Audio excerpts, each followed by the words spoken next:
রাসূল সাল্লাল্লাহু আলাইহি ওয়াসাল্লাম বলেছেন, তোমরা কি জানো সবচেয়ে বড় মিসকিন কে? সবচেয়ে বড় মিসকিন কে? দরিদ্রকে?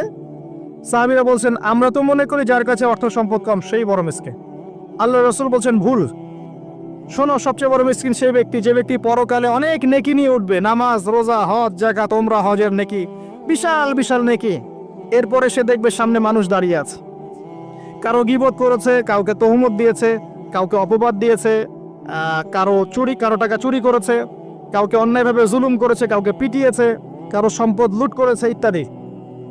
তখন আল্লাহ পাক বলবেন, শোধ করে দাও। কিভাবে শোধ করা হবে? ফেরেশতারা জিজ্ঞাসা করবেন, আল্লাহর পক্ষ থেকে হুকুম আসবে, এই ব্যক্তির নেকিগুলোকে ওদের আমল নামে কনভার্ট করো।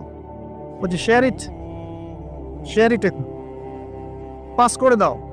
ওটা আরো বড় টেকনোলজি হবে ইনশাআল্লাহ তাআলা। বলার সাথে সাথেই আপনার নেকি আমার নেকি দেখা যাবে চলে গেছে, নাউজুবিল্লাহ। এবার সব নেকি শেষ। এবার কি হবে? অর্ডার আসবে, তাদের গুনাহগুলোকে এই ব্যক্তির আমল নামে চাপিয়ে দেওয়া হবে।